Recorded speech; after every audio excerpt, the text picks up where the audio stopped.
자, 분명히 우리가 속한 차원보다 높은 차원이라는 게 있을 텐데 이걸 이해하기가 얼마나 어려운 건 아마 이런 거에 비유해 볼 수가 있을 겁니다. 2차원 세계에 사는 존재들이 3차원을 이해하는 것만큼 어려운 일이 될 수가 있다. 이걸 보여주는 재미있는 동영상인데 이 영상은 아마 애니메이션은 외국의 물리학자가 만든 영상으로 생각이 됩니다. 이 제목이 퀀텀 박사. 우리와 같은 이런 3차원에 살고 있는 퀀텀 박사가 2차원 평면 세계를 방문하다는 내용의 그 애니메이션입니다. 재밌는 내용이니까 한번 같이 보시기로 하죠.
These two-dimensional flatlanders have no understanding of cubes, spheres, tetrahedrons, or yours truly.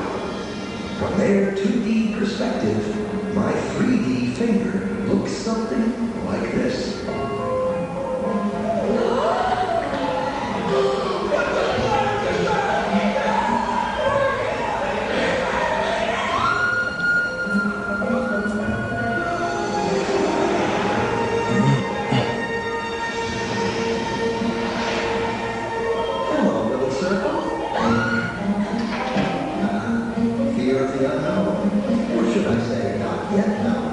It's a puzzle.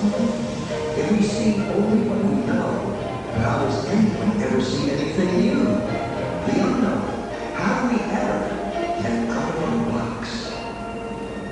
Hello, little circle. Don't be afraid. This is always the tricky part to explain. I'm in another dimension, another space. I am above you.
Okay.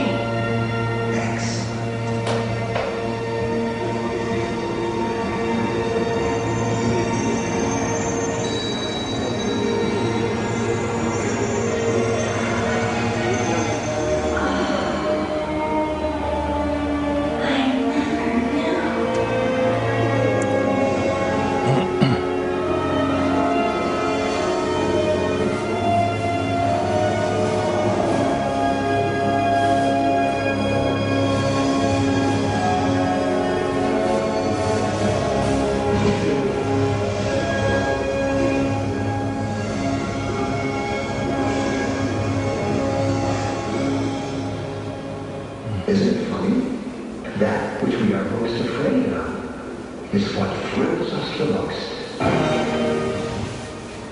네, 대사 중에는 만약 우리가 아는 것만 볼 수가 있다면 어떻게 알려지지 않은 것, 새로운 것들을 알 수 있겠는가, 이런 대사가 크게 와 닿습니다. 아이고, 이게 자꾸만.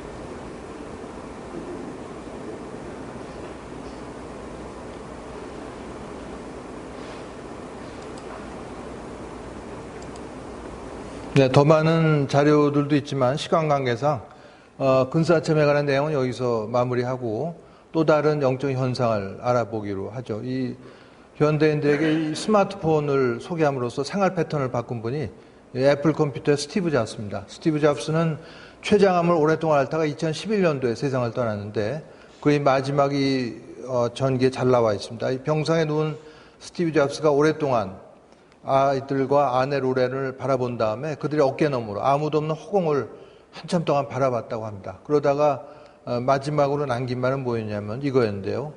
오와우라는 감탄사 3마디라고 눈을 감았습니다. 뭐 대단한 걸 봤기 때문에 이 감탄사를 남겼을 텐데 뭘 봤는지는 아무도 모르죠. 또 관심 있는 사람도 별로 없어 보입니다. 이걸 알기 위해서 죽은 잡스의 영혼을 만나서 그때 뭘 봤길래 그렇게 감탄했는가 물어볼 수밖에 없을 것 같지만 꼭 그렇게 무리스럽게 안 하더라도 지금까지 알려진 죽음과 관련해서 일어나는 어떤 영적인 현상을 통해서 우리가 그가 뭘 봤겠구나 하는 걸 우리가 어느 정도 짐작을 해볼 수가 있습니다. 이건 아까 동영상에서 나왔던 영국의 정신과에 있는 피터 패닉 박사가 이런 쪽의 연구를 많이 했는데 이분은 이제 간질, 뇌전증이라고 하는 이런 쪽의 연구도 많은데 이건 뭐냐면 임종하는 사람이 눈을 감기 전에 먼저 세상 떠난 가족이나 지인의 마중을 받거나 또 임종자가 멀리 떨어진 공간에 있는 지인들 앞에 모습을 나타내기도 하는 이런 현상을 얘기를 합니다. 이분은 영국과 스코틀랜드에서의 체험을 광범위하게 수집해서 10여 년 전쯤에 우리나라에서는 죽음의 기술이라는 제목으로 번역돼서 나온 바가 있습니다. 이분이 얘기하는 거는 결국 우리 죽음이라고 하는 거는 TV 전원이 꺼지는 것처럼 한순간에 끝나는 게 아니고 그 전에 여러 단계의 현상이 발생하면서 죽음에 이르게 된다. 이런 얘기를 하고 있는 거죠. 동서고금을 통해 죽음이라는 게 공통된 현상이기 때문에 우리나라에서도 이 하스피스에서 임종자를 많이 보는 실무자들은 아주 잘 알고 있는 내용인데 이게 임종하는 사람 본인이나 가족들한테 아주 편안한 느낌을 주기 때문에 이걸 마지막 선물 이렇게 별도로 부르기도 합니다. 역사적 사건을 한번 알아보는 게 중요한데요. 1926년에 거의 100년 전이 돼가는데 윌리엄 바렛이라는 아일랜드 왕립과학원 물리학 교수가 있었습니다. 그런데 이분의 부인이 당시 산부인과 의사였고 한 환자가 어떤 임종시에 본 어떤 환영, 비전의 충격을 받고 이런 걸 조사해서 죽음의 자리에 나타난 환영들이라는 책을 내게 됩니다. 이 주인공은 건강한 아이를 출산했지만은 출혈이 심해서 죽어가게 된 상태였는데 그런 상황에서도 특히 상냥한 미소를 띠고 특히 아무도 없는 허공에다 대고 누구랑 대화를 나누고 이런 모양새를 보인 거죠. 그래서 간병인이 물어봅니다. 뭘 보고 있냐 물어봤더니 자기가 본 걸 얘기하는데 사랑스러운 빛 경이로운 존재들 하면서 오래전에 세상을 떠난 아버지를 본 거죠. 그런데 아버지가 내가 온다고 너무 반가워하시네. 이런 얘기를 합니다. 이제 여기까지만 보면 아마 죽을 때가 돼서 머리가 좀 이상해졌나 보다. 이 정도로 넘길 수 있을 것 같은데 이 환자가 좀 이따 좀 당혹스러운 표정을 지으면서 그런데 아버지가 동생과 같이 있어요라는 얘기를 합니다. 사실은 이 주인공의 동생이 3주일 전에 먼저 죽었지만은 환자의 몸 상태가 너무 안 좋으니까 가족들 일체 입을 다물고 얘기를 해주지 않았던 건데 이 주인공은 자기 임종이 임박해서 오래전에 세상을 떠난 아버지뿐만이 아니라 3주일 전에 죽었지만 아무도 얘기해주지 않았던 자기 친동생의 마중을 받게 된 거죠. 그래서 이 사실을 보면은 결코 정신이 이상해지거나 헷갈려서 그런 게 아니라 실제 일어나는 사실이란 걸 알 수가 있겠습니다. 제가 수십 년 알고 지낸 어떤 신장내과 교수 한 분이 몇 년 전에 경험한 사례입니다. 미국으로 2달 정도 단기 연수를 갔는데 이분은 올빼미 스타일로 새벽까지 일을 하는데 새벽 2시경에 숙소 문 밖에 인기척에 나서 문을 열어봤더니 서울에서 만성 신부전 쪽으로 복막 투석을 받고 있고 또 신부전증, 심장이 나빠서 투병진 환자가 서 있었다고 합니다. 그러면서 이제는 다 나아서 아프지 않아요 이 얘기를 했다고 합니다. 그래서 이 그 신장내과 교수는 반갑기도 하고 좀 놀랍기도 해서 좀 들어오라고 그랬더니 이 환자가 선생님 인사만 하러 온 거고 누가 기다리기 때문에 가봐야 된다고 그러고 헤어졌다고 합니다. 한 달 뒤에 귀국해서 의무 기록지를 확인해 보면서 이 환자가 어떻게 됐나 봤더니 이 환자는 그 사이에 사망을 했고 사망 시각이 새벽 2시에 만났던 한 달 전 바로 그 시각이었다 이렇게 얘기를 하고 있습니다. 자, 어떻게 좀 섬뜩하신가요? 이게 역사적인 기록도 많이 있습니다. 베트남전 때 보면 전상 군인이 베트남에서 죽었는데 그 시각에 미국 고향집 가족들 앞에 모습을 나타내더라든가 이런 기록도 있고 우리 주변에도 이거 똑같거나 유사한 체험들이 많이 있는데 이런 거 함부로 얘기했다가는 머리가 온전치 못한 사람 취급을 받기 때문에 입을 꼭 다물고 있지만 누구 한 사람이 얘기하기 시작하면 이런 얘기가 아주 본물 터지도 터져 나옵니다. 그래서 우리는 인간의 육체가 단주하지만 인간이 이거보다 훨씬 더 큰 차원에 걸쳐져 있는 어떤 영적인 존재다 이런 걸 알려주는 실제 사례라고 볼 수가 있겠습니다. 자, 우리나라에서 이 하스피스에서 임종 환자를 많이 임종을 많이 지켜본 이 간호사 최화숙 선생이 쓴 책에도 이런 경험이 소개가 되어 있습니다. 아마 환자 임종기에 들어선다는 건 죽을 때가 됐다는 거죠. 죽을 때가 되면 거의 예외 없이 환자들이 이런 얘기를 한다고 합니다. 이미 돌아가신 동네 어른이 병실 문 앞에 와 있다. 또 오래전에 죽은 친지가 병실 의자에 앉아 있다. 일어나면서 죽음이 임박한 환자들은 현재 자신이 속한 세상, 이승이죠. 그리고 곧 가게 될 저 세상, 저승을 동시에 볼 수 있는 것 같다. 이런 얘기를 합니다. 그래서 이 환자가 자기랑 얘기를 하다가 갑자기 간호사의 눈에는 아무도 없는 이런 허공을 응시하면서 이 환자가 누구랑 얘기를 하다가 갑자기 자기 이 세계로 들어와서 얘기를 할 때 보면은 아까 얘기가 끊어진 부분부터 정확하게 다시 시작한다는 거죠. 그래서 약물의 영향으로 정신이 혼미하거나 헷갈려서 하는 게 아니라 아주 의식이 명료한 상태에서 하는 체험이다 하는 것을 이 사례를 통해서 알 수가 있겠습니다. 자, 작년 1월부터 방영되기 시작한 넷플릭스의 서바이빙 데스라는 6부작 시리즈가 있습니다. 지금도 보실 수가 있는데요. 첫 번째가 이 근사체험에 관한 내용이죠. 실제 사례들이 아주 풍부하게 나와 있는데 2부, 3부는 영매에 대한 이야기, 4부, 5부가 바로 지금 말씀드린 이런 삶의 종말 체험에 대한 내용이 아주 잘 나와 있습니다. 6부 환생돼서 아마 넷플릭스를 구독하시는 분들은 꼭 한번 가까운 시일 내에 한번 보시면은 오늘 그 공부하신 내용에 대한 복습도 될 겸 굉장히 좋은 그 영향가 있는 내용이라고 할 수가 있습니다. 자, 그래서 이제 심폐소생술의 발전으로 인해서 이제는 전 세계적으로 수천 건 이상의 사례가 축적된 근사체험이나 삶의 종말 체험 이런 사례를 보면은 이걸 통해서 우리가 죽음, 구호의 문제를 뭐 다는 아니어도 이렇게 열쇠 구멍을 통해서 방안을 이렇게 조금 좀 들여다본 정도는 충분히 알 수 있다. 이렇게 얘기 드릴 수가 있겠습니다. 방이 꽉 닫혀 있어서 전혀 못 보는 거하고 열쇠 구멍을 통해서 이렇게 조금 들여다보는 거하고는 하늘과 땅 차이라고 할 수가 있겠습니다. 자, 이런 걸 통해서 눈에 보이지 않는 세계가 있다는 걸 알면 오히려 죽음을 직시하는 중요한 계기가 된다. 이 얘기를 하는데 어느 대학 총장을 지닌 명예교수 한 분은 우리나라 사람들이 하는 대화는 아주 평등하다 얘기를 합니다. 왜냐하면 만나서 하는 얘기가 아빠도 평수하고 자식이 공부 몇 등 하는지 두 가지만 얘기하기 때문에 평등해서 평등한 대화를 한다 얘기를 하는데 이렇게 지상에 머물렀던 시선에서 좀 벗어나서 이런 죽음을 직시하는 계기를 통해서 먼 곳의 별을 바라보는 쪽으로 돌리는 계기가 된다 얘기를 합니다. 그러면서 나는 누구이고 사람이 어디서 와서 어디로 가고 삶이 무엇이고 또 살아갈 이유가 무엇인지 또 어떻게 살아갈 것인지 이런 궁금증에 대한 근원적인 궁금증에 대한 질문을 하게 되는 중요한 계기가 된다 이렇게 강조를 하고 있습니다. 자, 말하는 건축가는 건축가 정기용 선생을 그리고 있는데요. 이분은 전라북도 무주에서 온갖 건축물들을 설계를 합니다. 주민센터, 낙골당, 천문대 도서관 등등.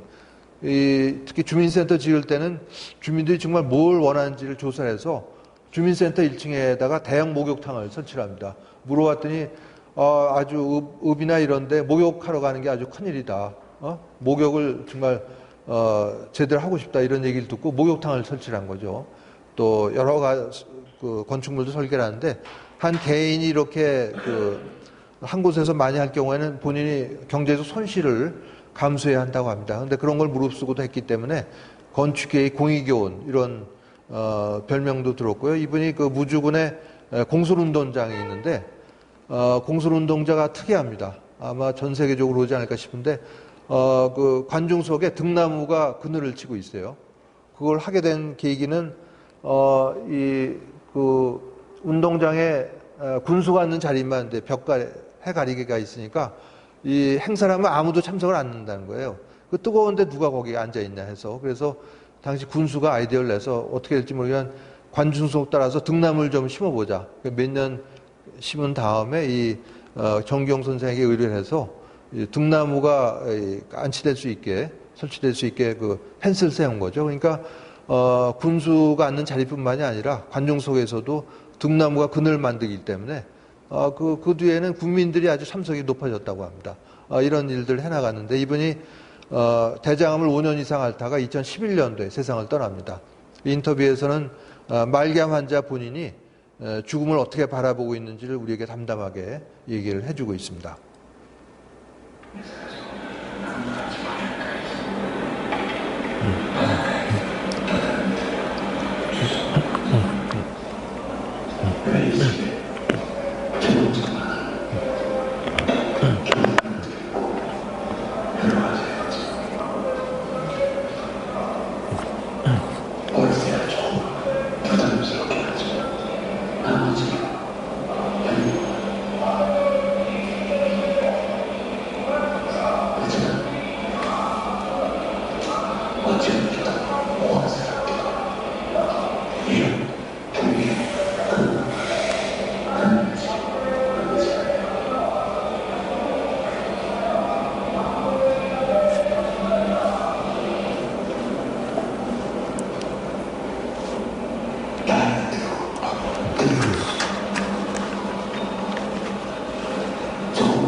이분은 2011년 초에 세상 떠나기 며칠 전에 봄내음이 마고 싶다면서 서울 아차산으로 소풍을 갑니다. 뭐 거동을 못하니까 침대에 누운 채로 가족들, 사무소 직원들하고 같이 간 자리에서 일행 중 한 명이 이분 보고 한 말씀 해보라고 그랬더니 이분이 남긴 마지막 말은 여러분 고맙습니다 했습니다. 하늘도 고맙고 바람도 고맙고 나무도 고맙고 모두 고맙습니다가 이분이 남긴 마지막 말이었습니다. 반면 비슷한 시기에 세상을 떠난 어떤 남미의 어느 독재자는 그런 얘기 했다고 합니다. 제발 죽고 싶지 않아. 나 좀 더 살게 해줘. 이거는 임종을 지켜본 경호원에 의해서 외신에 전해진 그런 사례죠. 아주 대조되는 이라고 할 수가 있겠습니다. 자, 우리가 생사관, 죽은 걸 갖춰야 되는 이유는 살면서 뭐 당연히 돈도 필요하고 명예도 추구하고 하겠지만 너무 이것만 하지 않게 나누고 사랑을 하고 이해하는 이 균형을 갖게 해주는 중요한 단초가 된다. 얘기를 드릴 수가 있겠습니다. 자, 몇 년 전 전 세계 40개국 대상으로 죽음의 질을 조사해봤더니 영국 1위로 조사가 됐는데요. 우리나라는 바닥권이었습니다. 근데 영국 국민 자질이 뭐 특별히 훌륭해서 그런 게 아니라 영국 정부가 그만큼 많은 일을 했던 거죠. 어떤 일을 했는지 한번 같이 보시기로 하겠습니다. 죽음의 질 1위 국가 영국. 죽음이 생의 자연스러운 한 과정이라는 사실을 통해 삶의 변화를 꾀하고 있습니다.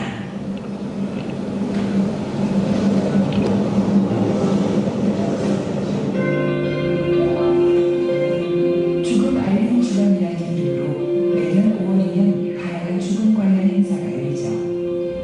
평소에 하지 않던 혹은 할 수 없었던 죽음에 대한 이야기를 일주일 동안 어디에서든지 자연스럽게 하고 깊이 있게 생각해보는 기간입니다.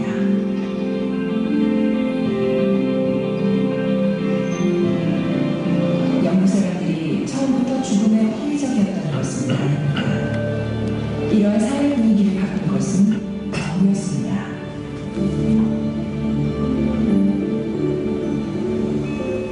To set up a coalition to try and raise public awareness in Britain about the importance of talking more openly about dying, death and bereavement. So Dying Matters was set up, and we're 5 years old this year.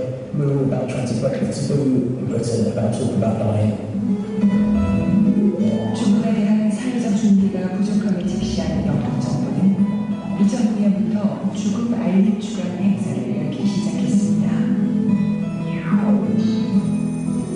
덕분에 영국은 현재 죽음의 질 1위 국가가 될 수 있었죠. Over the past, say, 100 odd years,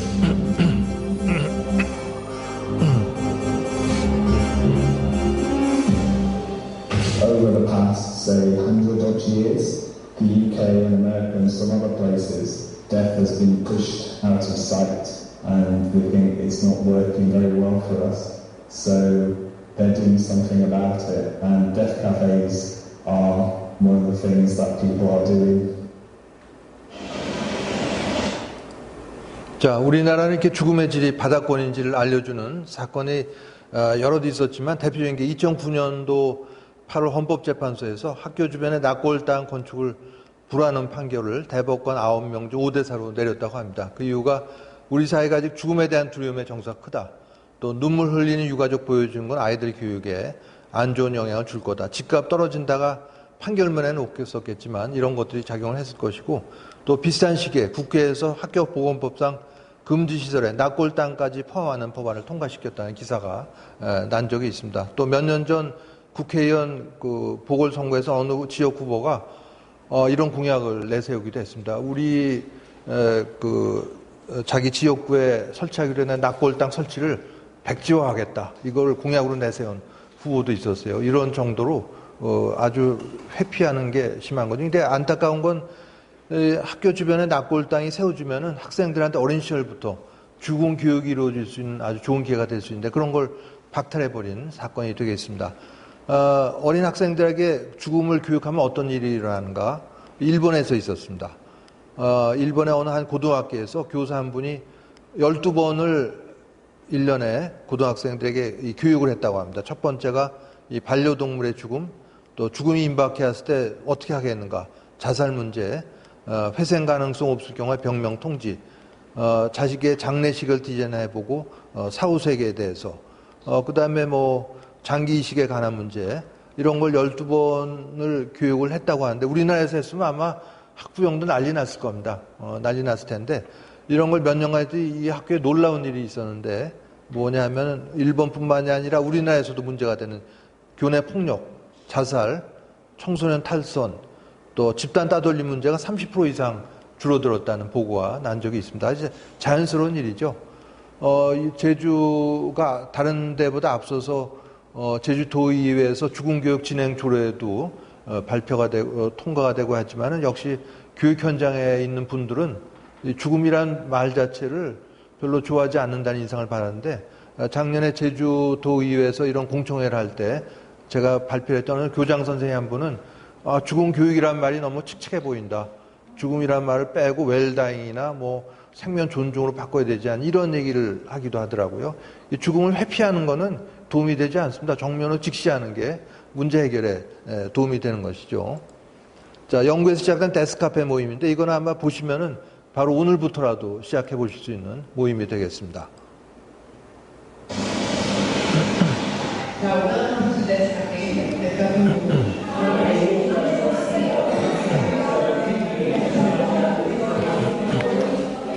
카페 안은 죽음에 대한 이야기로 가득합니다.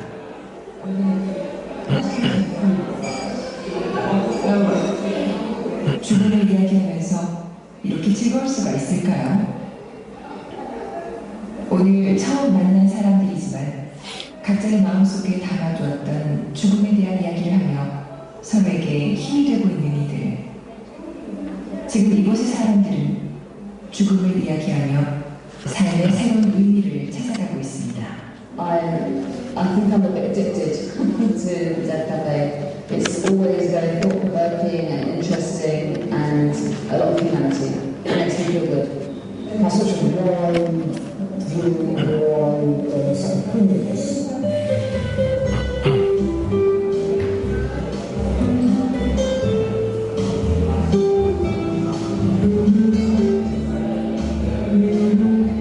맛있는 음식과 음료를 먹으며 죽음에 대한 이야기를 스스럼 없이 할 수 있는 자유로운 공간이 바로 이곳 데스카페입니다.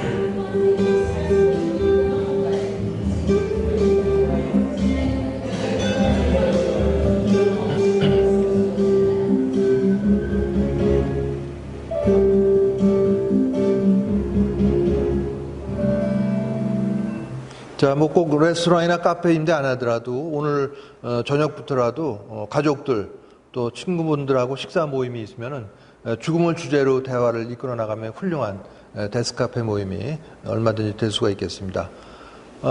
제가 이 원불교 교인은 아닙니다만 경전에 보면은 나이 40이 넘으면은 평소 죽어가는 보따리를 챙기기 시작해야 죽어갈 때 바쁜 걸음을 치지 아니하리라 하면서 평소에 죽음 준비라는 게 얼마나 중요한지를 강조를 하고 있습니다.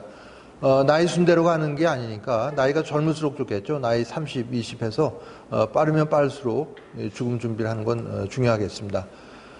이건 제가 10여 년 전에 경험했던 사례입니다. 어떤 42살 남자분이 한 5시간 정도 앰뷸런스를 타고 서울에 옵니다.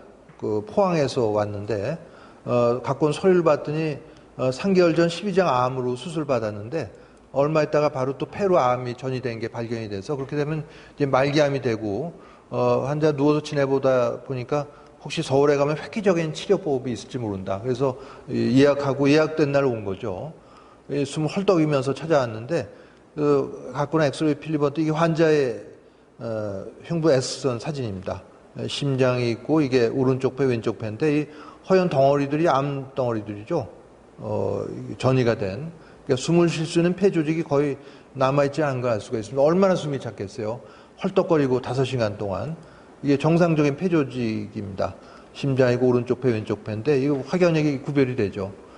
그래서 지금 그 획기적인 치료법이 아니고 지금 시간이 얼마 안 남아서 지금 삶을 마무리할 때다 이런 얘기를 했더니 환자는 실망하는 눈치였지만 금방 또 수긍을 하면서 다시 돌아가기로 했습니다. 그때 같이 온 여자분, 부인인 줄 알았더니 이 환자분은 비혼이고 누나가 왔었는데 누나한테 제가 이런 경우에 대비해서 갖고 다니는 큐블러-로스의 사후생이라는 책을 한 권 선물했습니다. 저도 마음에 걸리고 그래서 다음날 문자를 해봤더니 고향으로 가다 너무 숨이 차서 가까운 종합병원에 좀 입원하고 있다 이런 문자가 왔는데 몇 시간 있다가 사망했다는 문자가 왔습니다. 문자 줘서 고맙다 하면서 사흘 뒤에 다시 또 왔는데 동생을 어제 보냈다. 아마 장례식이 끝나고 보낸 것 같습니다. 이제는 시간이 많아서 주신제가 잘 보겠다 이런 내용이었었는데 그러니까 삶이 얼마 안 남은 시점에서도 끝까지 어떻게 살아보려고 숨을 헐떡이면서 고생을 한 거죠. 이 환자분을 뭐 특별히 폄하하고 그럴 생각이 아니고 저도 아마 죽음에 대해서 따로 관심을 갖고 있지 않았다면 아마 이런 상황이었을 때 아마 똑같이 행동을 했을 걸로 생각을 합니다. 외국도 마찬가지죠. 아까 소개해드렸던 죽음학의 효시라고 일컬어지는 퀴블롤로스 박사는 이 이론은 유명합니다. 사람이 죽음을 받아들인 5단계 이론에서 처음에 부정을 하고 그다음에 분노, 타협의 단계를 거쳐서 우울, 수용에 이르른다 이렇게 되어 있는데 물론 모든 환자가 이런 5단계를 다 거친 건 아니고 최근에 이거를 개선한 7단계 이론, 뭐 여러 가지 이론이 있는데 경우에 따라서 여러 단계가 한꺼번에 일어나기도 합니다. 한편 이 덴마크 영화 애프터 웨딩이라는 영화에 보면은 중견기업 회장이 어느 날 갑자기 말기암 진단을 받게 됩니다. 그래서 자신의 재산을 사회에 환원하는 이런 기념식도 하겠는데 이거 보면 아 이분은 죽음을 다 수용했나 보다 이런 생각이 드는데 그게 아니고 부정 분노 단계도 같이 갖고 있는 거죠. 부인과 나누는 대화를 한번 보기로 하겠습니다. 물론 영화 속 장면이긴 하지만 실제로 이런 장면은 현재도 우리 주변에서 아주 비일비재하게 볼 수 있는 그런 상황이라고 할 수가 있습니다.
외국이나 우리나라 마찬가지로 다 암 진단을 받게 되면 첫 번째 반응이 이거죠.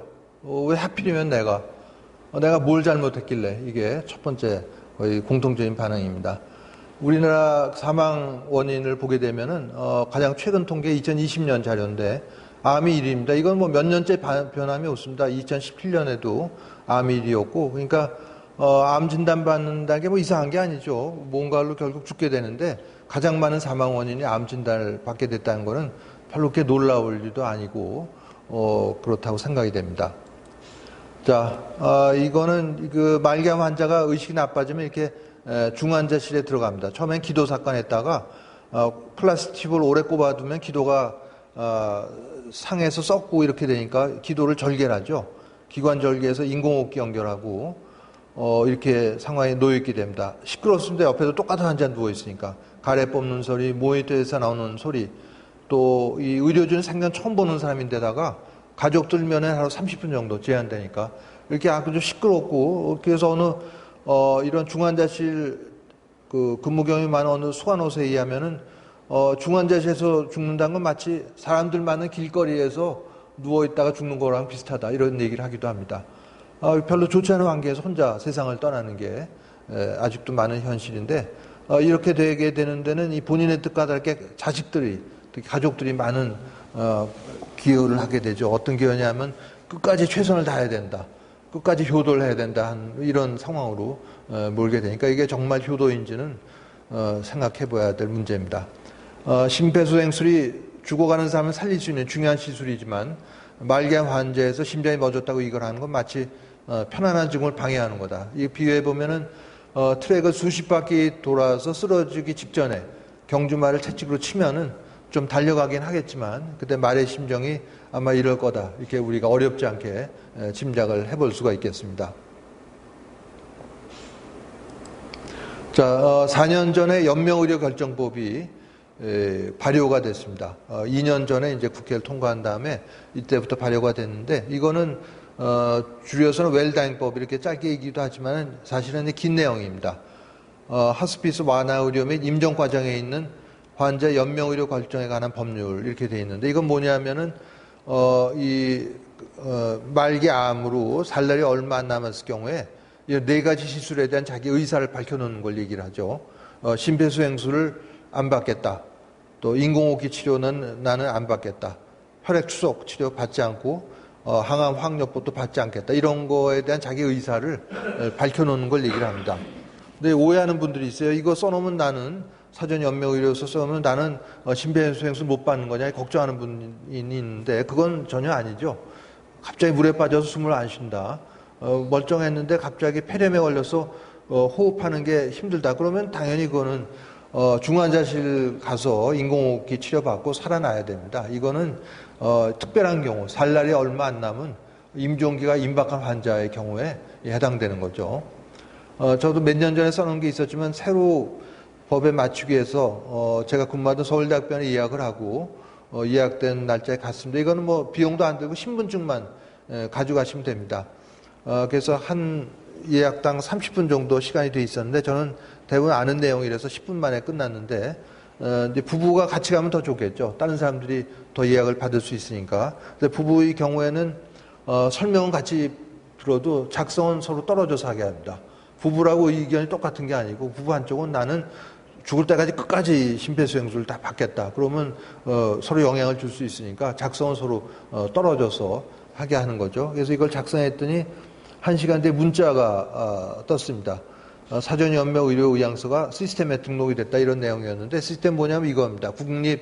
국립연명의료관리기관에 등록이 됐다는 거죠. 그래서 제가 서울에서 작성을 했지만은 제가 지금 거주하고 있는 제주에서 저도 암 환자입니다만 암이 진행돼서 말기암으로 임종을 맞게 됐다 이럴 경우에 의료진이 제 의사를 이걸 통해서 확인해 볼 수 있는 그런 장점이 있는 것이죠.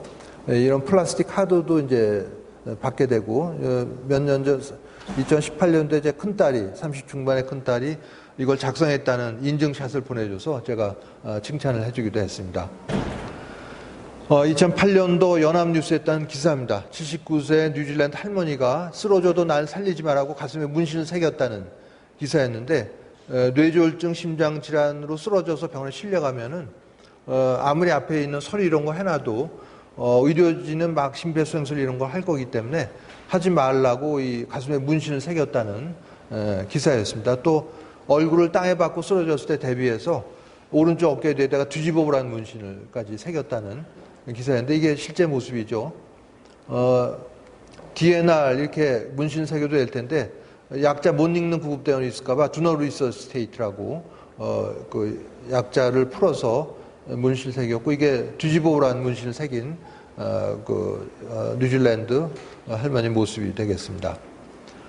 이거는 20년이 좀 넘었는데 자기의 장례식을 준비한 실제 사례가 되겠습니다. 60대 남자분이 주인공인데 그 장례식에서 발인 끝나고 주문객들이 다 화장터까지 가는 이제 버스를 탔다고 합니다.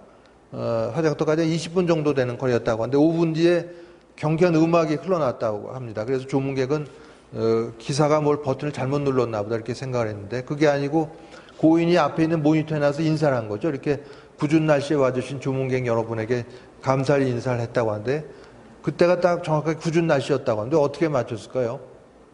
미리 다 찍어놓은 거죠. 궂은 날씨, 화창한 날씨, 비 오는 날, 눈 오는 날 비디오를 다 찍어놨다가 궂은 날씨 거기에 맞춰서 비디오를 튼 겁니다. 그러니까 15분 정도 방영이 됐는데 자기의 출생, 이남 이녀의 몇 번째로 태어나서 어떻게 살아왔고 생전 인상 깊었던 경험, 또 주위 사람에게 받은 좋은 영향, 도와준 분에 대한 감사 인사를 하면서 자기는 비록 먼저 가지만 하고 작별 인사를 끝냈다고 합니다. 그래서 이게 방영되고 나서는 밝아진 그 분위기 내에서 나머지 절차들을 칠 수 있었다. 참석한 분으로부터 제가 이 실제 사례를 전해드릴 수가 있었습니다. 이거 또한 10여 년 전 제가 직접 경험한 사례인데 68세 남자분입니다. 이분 한 달 전부터 속이 더부룩하다고 찾아왔습니다. 물어봤더니 체중이 빠지거나 뭐 복통 이런 거 전혀 없고 진찰 소견도 이상이 없었는데 이번에 그냥 내시경 검사만 좀 해달라고 하는데 비교적 고령의 환자에서 위내시경만 하는 건 위험할 수가 있어서 복부 초음파 검사 같이 했더니 내시경은 이상이 없었습니다. 환자 해달라는 거 이것만 했으면 그냥 갔겠죠. 복부 초음파 검사에 쇠장의 혹덩어리가 발견돼서 여러 가지 정밀 검사하고 나서 외과에서 췌장암으로 개복 수술했는데 열어봤더니 이미 다 퍼져서 이 완치를 위한 수술이 불가능했던 사례죠. 근데 문제는 이분의 가족들이 의료진에게 이런 신신당부를 합니다. 말기암이고 살 날이 얼마 안 남았다는 걸 절대 비밀로 해달라. 신신당부를 하니까 의료진이 한마디도 얘기를 해줄 수가 없는 거죠. 가족들도 다 알고 의료진도 다 아는데 본인만 모르는 가운데 매일매일 나빠져 갔습니다. 수술 다도 잘 됐다고 또 거짓말 했으니까. 그래서 내가 퇴원해서 할 일이 많은데 이렇게 몸이 자꾸 나빠지나 수술 다도 잘 됐다고 그러더니 그러다가 수술 받은 지 한 달 때 되는 날 양쪽 폐로 암의 전이가 확 일어나면서 사흘 뒤에 의식을 잃고 세상을 떠났던 그런 사례가 되겠습니다. 한 달 정도면 중요한 사건들을 마무리할 수 있는 시간이 주어졌는데도 가족들이 완전히 박탈해버린 사건이죠. 가족들도 나중에 고생을 하고 통정의 비밀번호라든가 이런 거 다 가족들한테 인계도 다 할 수 있고 하는 시간인데도 거짓말 했으니까 그런 거 하나도 못하고 그냥 세상을 떠난 겁니다. 이런 일이 요새도 비일비재합니다. 그래서 이렇게 떠나보내고 나면은 후회하고 회한이 두고두고 남죠. 그때 얘기 드릴 걸. 얘기 안 하고 차일피일 미루다 결국은 의식 나빠지면 또 중환자실 들어가고 이런 일이 결국 반복돼서 일어나기 때문에 어떻게 해서든 이런 일은 이제 피하는 게 가장 중요하겠습니다. 뭐 요점은 금방 이런 중요한 상태를 얘기하지 않더라도 단계별로 해서 이 얘기를 꼭 해줘야 된다는 것이죠. 자, 10년 전 미국 시사주간지 타임즈 커버 스토리가 어떻게 죽을 것인가 했습니다. 이건 이 작가의 두 부모님이 암은 아니었지만 말기 질환으로 임종 임박했을 때 이런 중환자실 치료 같은 이런 연명 치료에 집착하지 않음으로써 품위 있는 죽음을 맞이할 수 있었다는 게 이 타임즈 커버 스토리인데 어떻게 보면 부모님 임종으로부터 배우는 교훈 이렇게 볼 수도 있겠지만 중요한 거는 이거죠. 오늘 아까부터 얘기하고 있는 죽음은 벽이 아니라 문이고 또 소멸이 아니라 옮겨갑니다. 이걸 알기만 하면 뭐 이 연명치료 할 건가 말 건가 이런 거 어렵게 결정하는데 어려울 리가 전혀 없겠습니다. 자, 2000년도에 미국 내과 기지에 좋은 죽음을 찾아서라는 논문이 하나 실렸는데 오늘 시간도 없는데 의학 논문을 소개해드린 건 이게 의사 몇 사람이 쓴 게 아니고 말기 환자 본인 그리고 그 가족, 의료진 3자가 모여서 몇 번 회의를 해가지고 좋은 죽음이 이거 아니겠는가 이렇게 결론을 내린 거죠. 첫 번째가 통증을 충분히 완화, 조절. 아픈 걸 참지 말고 마약성 진통제라도 충분히 써야겠다. 말기암 환자 가족 중에는 마약성 진통제 쓰면 혹시 마약 중독되는 거 아니야? 이런 거 걱정하는 사람도 있어요. 살 날이 얼마 안 남았는데. 또 명확한 의사결정. 죽음의 준비는 3자가 다 같이 해야 되는 것일 거고 훌륭한 마무리를 위해서 장편 인사를 잘하는 거. 이 네 가지는 뭐 충분히 머리로 이해가 되는데 다섯 번째, 여섯 번째가 특이했습니다. 다섯 번째가 다른 사람에 대한 기여를 통해서 온전한 인간으로서의 존재감을 느끼는 것. 이렇게 결론을 내린 것이죠. 이걸 보여주는 영화 한 편입니다. 이 이끼루라는 거는 살다 살아있음의 뜻인데 이 영화는 사실은 죽는 내용입니다. 일본의 유명한 구로사 아키라 감독 나생문 라쇼몽이라는 영화로 국제적으로 잘 알려진 감독인데 70년이 되는 영화죠. 영화 상도 많이 받고 10대 명화에 꼽히기도 했는데 주인공은 시청 직원입니다. 무슨 과장인데 정년까지 무사안이라는 삶을 살았던 속이 아파 위장약 먹으며 지내다가 도저히 안 돼서 병원에 가봤더니 위암이 다 퍼져서 수술 못하고 반년밖에 못 산다. 이런 시한부 통보를 받습니다. 그래서 이런 통보 받은 직후에 평소에 안 하던 술도 마셔보고 도박도 해보지만 마음의 공허함을 채울 길이 없는 거죠. 밑에 직원복은 30년 동안 뭘 했는지 생각이 안 나고 그냥 매일 바빴다는 기억밖에 없다. 이렇게 털어놓습니다. 현대의 많은 직장인들에게 질문을 해도 아마 이거랑 똑같은 대답을 하는 사람들이 상당수 있지 않을까 이렇게 생각이 됩니다. 그러면서 죽기 전에 어떤 일이든 하고 죽어야 하는데 뭔지 모르겠어 하다가 그 다음 장면에서 마치 꺼져가는 장작도미에 불이 지피오르듯이 눈동자 반짝이면서 뭔가 아이디어가 떠오른 거죠. 아직 늦지 않아서 할 수 있을지도 몰라 하면서 다시 사무실로 돌아와서 방치해놨던 주민 민원 서류를 재검토하게 됩니다. 그 중에 하나가 자기 담당 구역 내에 버려진 공터가 있고 웅덩이가 깊게 패여 있어서 비가 많이 오면 물웅덩이가 깊게 생기고 위험하고 또 파리목이 들끓으니까 이거를 공원으로 만들어 달라는 게 주민들의 수건 사업인데 진행이 되지 않습니다. 왜냐하면 7개가 되는 과가 관여하기 때문에 이쪽 가면 저쪽 가라고 그러고 뺑뺑이를 돌리니까 전혀 진척이 없던 건데 이걸 주인공이 직접 나서서 해당 과를 직접 찾아다니면서 하나씩 승인을 받아내게 됩니다. 담당 과장이 결제 도장을 찍어주기 전까지는 자리에서 일하지 않은 방법으로 승인을 받아내게 되죠. 그러다가 조직폭력배 협박도 받습니다. 왜냐하면은 마을의 사학과가 여기다 식당 관리할 계획을 세우게 되니까 정면 충돌하게 되니까 조폭을 시켜서 협박을 하는데 대사에는 안 나옵니다만 주인공이 나는 내일 모레 죽을 사람인데 날 죽이겠다는 협박이 되나 이렇게 생각하지 않았을까 제가 추측을 해보기도 했습니다. 아이고 이렇게.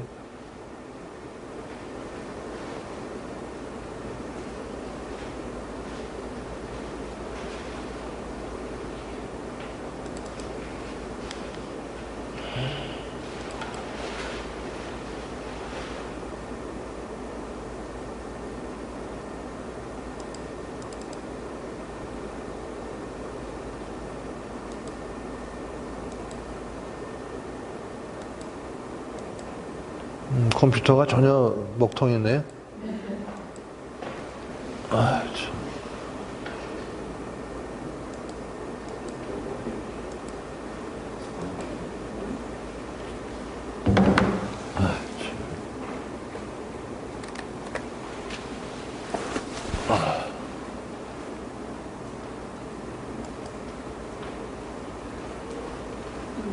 왜 이러죠? 아니, 한번 해보죠. 아유, 참. 어제는 안 그러더니. 왜?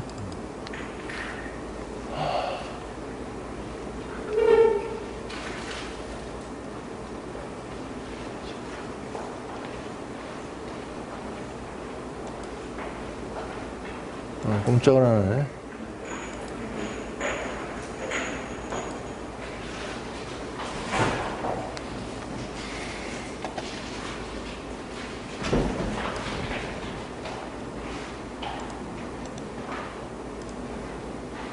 다시 한번 만나보고 싶어요. 네, 다시.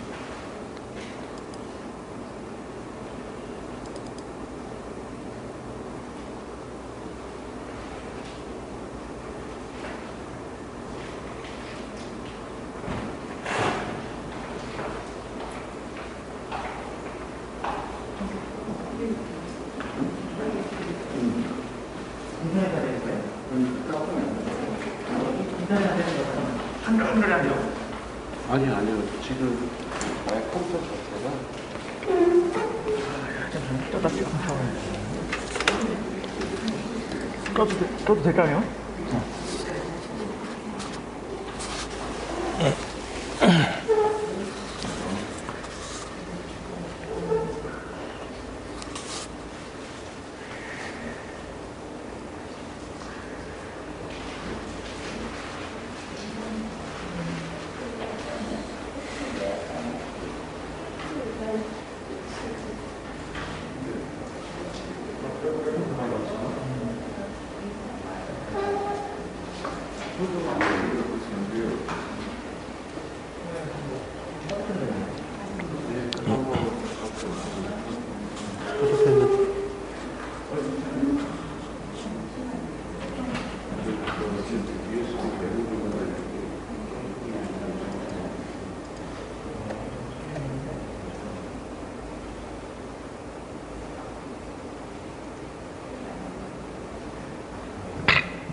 하셨던 됐어요? 게 파일 한번 다시 볼게요. 아휴.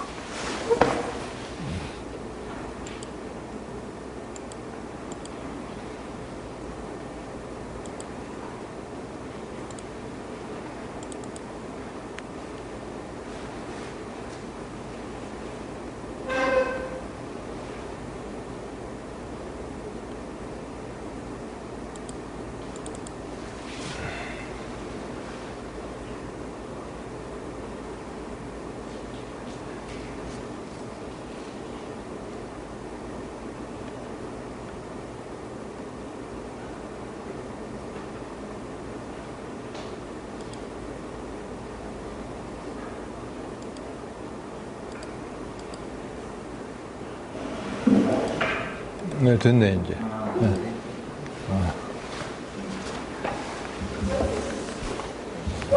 네, 그래서, 그 대사에는 안 나옵니다만 주인공은 난 내일 모레 죽을 사람인데 날 죽이겠다는 게 협박이 되나 이렇게 생각하지 않았을까 추측을 해보기도 했습니다. 하도 푸대접 받고 다니니까 밑에 있는 직원이 한마디 하는 짧은 영상입니다.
자, 그래서 많은 시련 끝에 마을 주민의 수건인 어린이 공원이 마침내 완성이 되고, 이제 개장 전날이죠. 눈 내린 밤 공원에서 그네를 타면서 숨을 거둔다는 게 영화의 짧은 줄거리가 되겠습니다. 아까 소개해드렸던 알퐁스 덱의 신부는 미국 유학 시절에 이 영화가 너무나 좋아서 상영관을 수십 번을 가서 봤다고 합니다. 그래서 이런 제목 아래에서 주인공이 죽음에 임박해서 타인에 대한 사랑을 통해서 기쁨과 만족감을 느낄 수가 있었고, 죽음에 직면함으로써 비로소 보다 바르게 살 수 있었다, 이렇게 얘기하고 있습니다.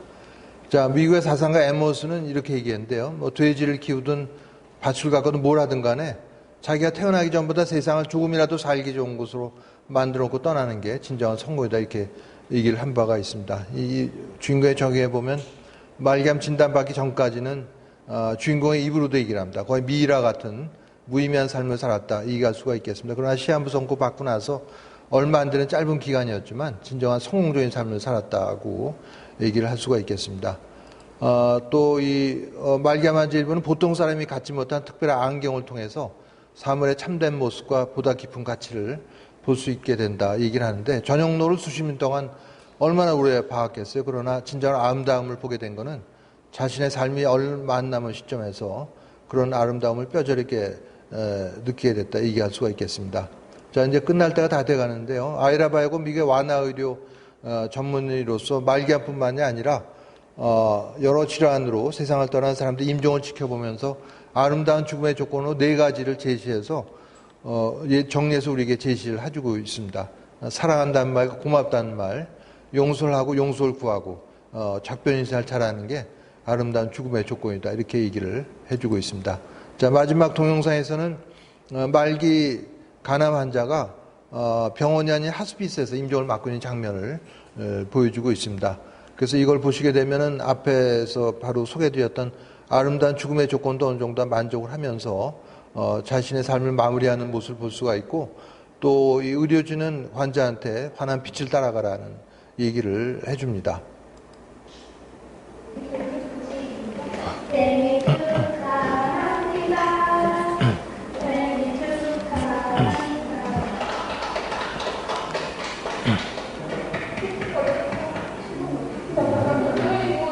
사랑하는 당신께 우리가 만난 지 벌써 23년이나 됐네.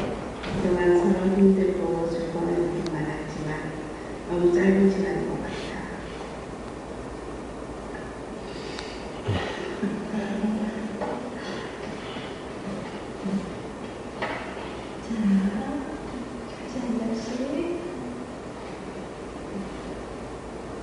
그리고 정말만 주님 앞에 갖고요. 조금만 기다려서 사랑해.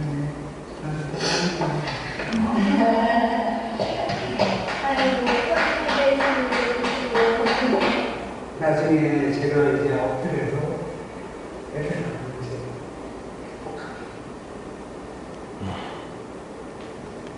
자, 천천히 걸어보세요. 아주 건강하게 마지막까지 이렇게 잘 살아줬습니다. 또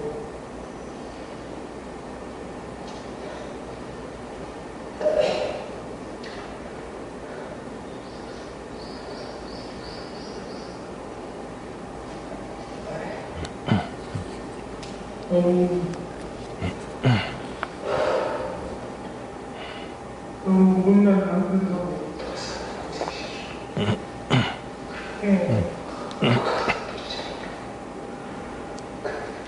좀 풀어주고 가야 하는데 풀어줄 괜찮은데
당신에게 마음을 내주고 싶었지만 걸려서 만난 게 아니겠네.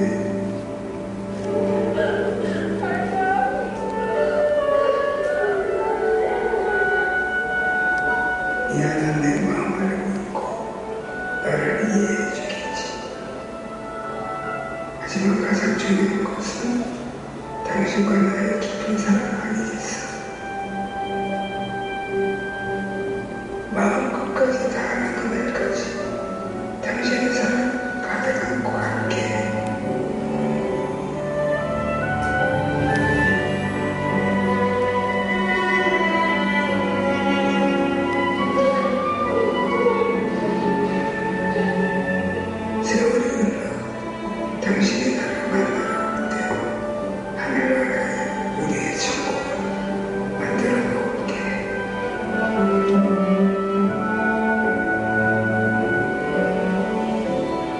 생전에 이루지 못한 꿈, 천국에서 아름답게 꽃피우고자 진정으로 사랑했어. 고맙고 사랑스럽고 미안한 당신. 사랑해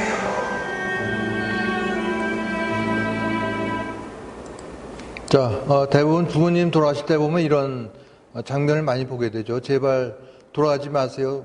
이렇게 붙드는 경우가 대부분일 겁니다. 몇 년 전 제가 이런 죽음 강의를 할 때 어느 요양병원장 한 분은 아버지 돌아가실 때의 상황을 공유를 해줬습니다. 임종임박한 아버지 보고 저희 걱정하지 마시고 빛을 따라가세요. 저희도 언젠가 따라갈게요. 얘기했다고 합니다. 얼마 뒤에 원불교의 성제 교무 한 분도 똑같이 얘기를 했다고 합니다. 두 분이 다 여성이었었는데 한 분은 기독교, 한 분은 원불교 이렇게 종교는 달라도 지혜로움에선 서로 일치했던 걸 알 수가 있습니다.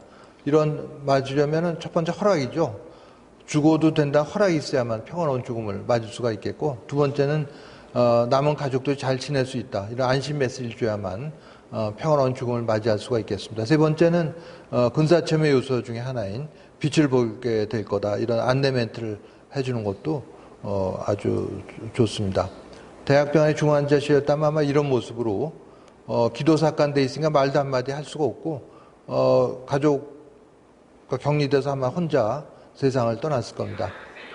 10여 년 전에 가난 말기로 임종임박한 남편을 간병하고 있는 어떤 여자분하고 남동생에 의해서 강의를 한 적이 있습니다. 청중이 2명인 강의였었는데 이분은 여보 제발 죽지 말고 절 떠나지 마세요 하고 남편을 붙들고 있었는데 오늘 같은 이런 강의를 듣고 나서는 생각이 바뀌어서 여보 내 걱정 말고 아프지 않은 곳 서서 가세요 얘기했더니 이 말을 듣고 고통으로 일그러졌던 남편 얼굴이 편안해지면서 바로 떠나가더라. 암 중에서 이 간암은 특히 고통이 심한 암으로 알려져 있었는데 떠났다는 거죠. 장례식 끝나고 한 달 지나서 만났을 때 당시의 상황을 공유를 해줬습니다. 또 남편이 아무도 못 듣는 좋은 음악 소리가 들린다고 그랬고 세상 먼저 떠난 지인이 병실 문 앞에 와 있다면서 굉장히 불안해한 눈치였는데 이런 걸 몰랐다면 아마 정신 차리라고 하고 남편을 면박을 줬을 텐데 이런 걸 알기 때문에 마중하러 온 거니까 편안하게 받아들여라. 이렇게 격려하면서 아주 편안한 죽음을 맞이할 수 있었다. 얘기를 해줬습니다. 자, 프랑스의 샤르댕 신부는 본인이 고생물학, 지질학을 전공한 과학자였었는데 샤르댕 신부가 남긴 말은 우리는 영적 체험을 한 인간이 아니고 우리 모두가 다 고귀한 영적인 존재인데 지금 인간이 된 체험을 하고 있다. 이런 말을 남긴 바가 있습니다. 내가 영적인 존재면 당연히 이웃집 사람도 영적인 존재일 것이고 음식점의 종업원도 다 고귀한 영적인 존재인 거죠. 이런 걸 안다면 소위 말하는 갑질 그런 걸 함부로 할 수는 없겠습니다. 자, 오늘 말씀드린 죽음과 관련해서 일어나는 중요한 영적인 현상인 근사체험 또 삶의 종말체험 보면 죽음이 꽉 막힌 벽이 아니고 열린 문이다 하는 걸 어느 정도 충분히 이해를 하셨으리라고 봅니다. 이건 어느 경우에 도움이 되는가? 세 경우인데요. 세 경우가 사실 우리 모두에 해당되는 얘기입니다. 말기암 환자가 갖는 죽음에 대한 불안과 공포는 그 이유가 자기가 죽어서 아무것도 남기지 않고 소멸해버린다는 건데 그게 아니란 걸 알려주기 때문에 말기암 환자가 갖고 있는 죽음에 대한 불안과 공포를 덜어줄 수 있는 중요한 알입니다. 얘기를 드릴 수가 있겠습니다. 두 번째는 자살 문제죠. 우리나라 질병통계청 자료에 의하면 10대와 20대, 30대 젊은 층의 사망 원인 1위가 자살입니다. 또 거기서 끝난 게 아니라 40대, 50대가 돼도 사망 원인 그때는 2위로 되는데 왜냐하면 1위가 암이 되기 때문에 2위가 자살로 되는데 그러니까 10대부터 50대까지 가장 젊고 사회적으로 왕성한 활동할 나이 때에 사망 원인 1위가 1 내지 2위가 자살인 거죠. 그렇게 많은데도 중고등학교를 거쳐서 대학을 졸업할 때까지 학교에서 어디 누구도 자살하면 왜 안 되는지를 전혀 얘기해 주지 않습니다. 이런 경우에 이 죽음이 끝이 아니라는 걸 알려준 게 제일 중요한데 죽음이 끝이 아니기 때문에 자살하면 이 어려운 게 다 끝나겠지 하고 자살을 보통 시도를 하는데 그 어려운 상황이 없어진 게 아니고 그대로 가져가는 거죠. 의식이 다 유지가 되기 때문에 또 육체가 있어야만 어려운 상황을 해결하기 위해서 당사자들과 대화를 한다든가 필요하면 싸움박질도 해야 될 텐데 어려운 상황 그대로 가져가고 또 해결도는 없어져 버리는 또 난감한 상황에 빠진다 이런 걸 얘기를 해줘야만 효과적인 자살 예방이 이루어질 수가 있겠습니다. 또 노인 연령층에서의 자살도 OECD 국가 1위죠. 세 번째는 사별 문제입니다. 우리는 부모, 형제, 또 배우자, 자식하고 영원히 살 것 같지만은 사실은 따지고 보면 어느 시점에 이르면 먼저 누군가 떠나가기도 하고 또 떠나보내기도 하면서 사별을 하게 됩니다. 사랑하는 가족과 사별하고 나서 슬픔에 빠지는 게 뭐 자연스러운 일이지만 몇 년이 지났는데도 아직도 깊은 슬픔에 빠져서 식음을 전폐하고 지낸다든가 이런 거는 바람직하지 못한 일이고 또 고인이 바라는 일도 아니기 때문에 이런 경우에 육체는 물론 없어졌더라도 육체를 움직이던 영혼불멸이 자아는 없어진 게 아니고 다만 다른 차원을 이동했고 또 언젠간 꼭 만나게 된다 이런 메시지를 알려줌으로써 깊은 사별의 슬픔으로부터 빠져나오게 해주는 중요한 그 알미라 되겠습니다. 마지막 슬라이드에서는 이 사진은 1946년에 미국의 사진작가 유진 스미스가 찍은 Walk into the Paradise Garden, 그러니까 천국의 정원으로 가는 뭐 산책 그 정도가 되겠습니다. 이거는 작가의 두 자녀가 걸어가는 뒷모습을 찍은 것인데 저는 이거를 죽음은 소멸이 아닌 옹교감이다를 얘기할 때 이 작품을 즐겨서 인용합니다. 옹교가기 전에 할 일이 살면서 마음이 원하는 걸 놓치지 않는 방법으로 살아가야 할 텐데 이런 방법을 권장합니다. 어깨에 가상의 새가 앉아있다고 가정하고 매일 새한테 물어보는 거죠. 아침에 일어나면 오늘이 내가 죽는 날이냐 새야 준비됐니? 바랐던 대로 인생은 살았니? 되고 싶던 사람이 됐니? 하면서 매일매일 어깨에 앉아있을 가상의 새한테 물어봄으로써 마음이 원하는 걸 놓치지 않는 삶을 살아갈 수 있다 이렇게 얘기를 하고 있습니다. 2014년도에 제가 네이버 캐스트에 죽음 또 하나의 시하고 11개의 컬럼을 썼습니다.